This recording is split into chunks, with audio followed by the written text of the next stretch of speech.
As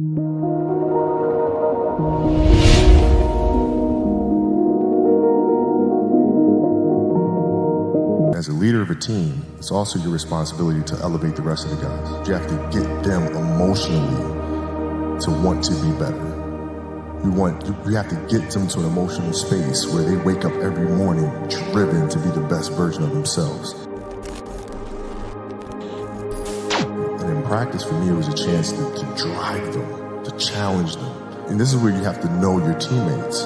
Because if it's late, you just had a back-to-back and you had practice the next day and you show up, and guys don't feel like going through the motions, don't feel like practicing.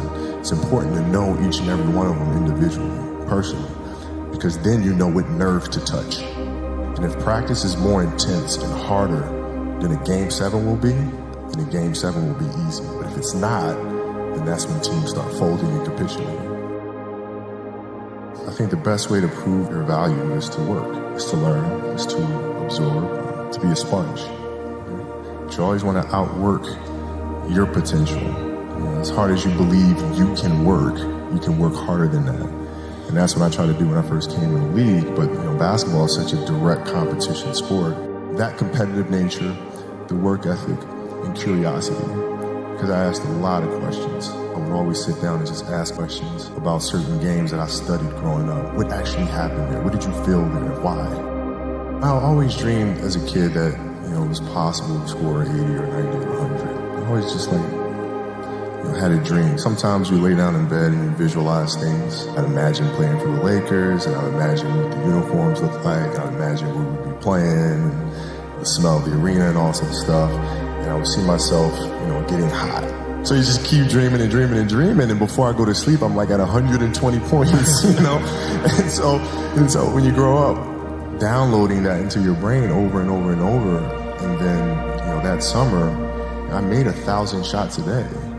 1,000.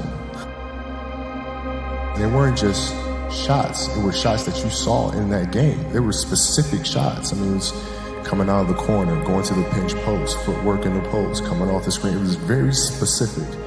So when you download that into your system and you go out in the court and you're just executing things that you've done thousands of times before, and you have that dream, then that becomes possible. Rudy was one of my favorite films growing up. After watching that film, I come to understand if I could work that hard every day, being blessed with the physical tools that I have, what would my career be? And I made a promise to myself from that day that I was going to work that hard every single day so that when I do retire, I have no regrets. And that was the most important thing for me, is to leave no stone unturned, get better every single day. And if I lived that way, then over time, I'd have something that was beautiful. And that was my philosophy. It seems like a pretty simple one, but if you live your life to just get better every single day, and do that for 20 years, what do you have? Basketball for me was the most important thing. So everything I saw, whether it was TV shows, whether it was books I read, people I talked to, everything was done to try to learn how to become a better basketball player. Everything. And so when you have that point of view, then literally the world becomes your library to help you to become better at your craft. At 13 years old, I played the longer game because my game wasn't about being better than you at 13. It was to be better than you when the chips are really on the line. So when we played at 13, I would size you up and see what your strengths and weaknesses are. How do you approach the game? Are you silly about it? Are you goofy about it? Are you good at it just because you're bigger and stronger than everybody else? Right? Or is there actually thought and skill that you put into it? Right? And when I'd play to my weaknesses. Because when you're playing summer basketball, there's so many games. So there's not a lot of skill work being done. So when are you going to get better? Right? When you're playing in competition situations, you're only playing to your strengths. Why? Because you want to win. Right? So what I would do, I was work on the things during those games that I was weak at. Left hand, post game, pull up jump shot. Right? So I have a strategy. And so then fast forward to when I'm 17 and my game is completely well-rounded, and that player at 13 that I saw at 13 is still doing the same shit at 17, now you got a problem. I see a lot of players take vacations with other players that are close friends. just to take vacations or just hang out, just to hang out. I never did that. Why not though? Why didn't you do that? Well, because when I retire, I didn't want to have to say, I wish I would have done more. I don't want that. What were some of the factors you looked at on how to improve your game season after season? The game itself it's a complicated answer. So there are very tactical things in terms of footwork and geometry of the court. So you're looking at the court and looking at the 45-degree angles that the court is shaped in and how it needs to operate. That's one component to it. So looking at spots on the floor where you can increase your efficiency. Right? You can be on the wing, but there's a certain spot on the wing that improves your angle to drive to the basket, right? So that sort of stuff. Footwork of the opposition, looking at the emotion of the opposition, their tendencies, their weaknesses, and all that stuff.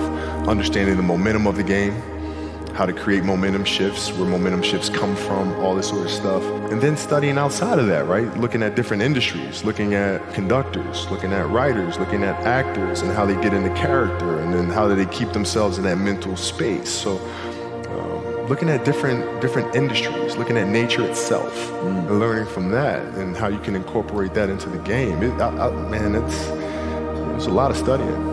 What is the conversation like with your wife and kids to say, listen, this is what I'm doing? How did that conversation go? Well, with the kids, it's different. So like the communication with our children is that Pops is working hard.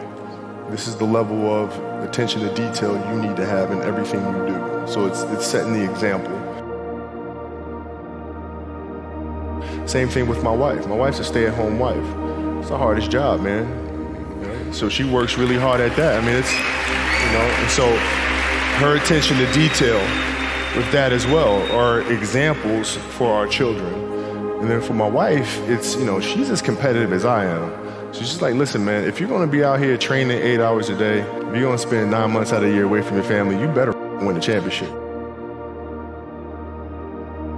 But it's a balancing act. And that's the thing that's important, is understanding that we have to have so much energy.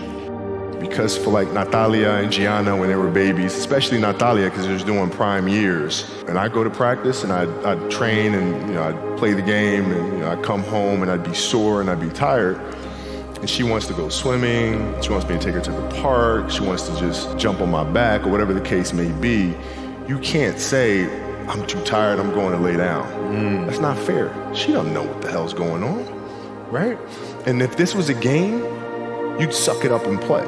I play games with the flu. I play games with 102-degree fever, man.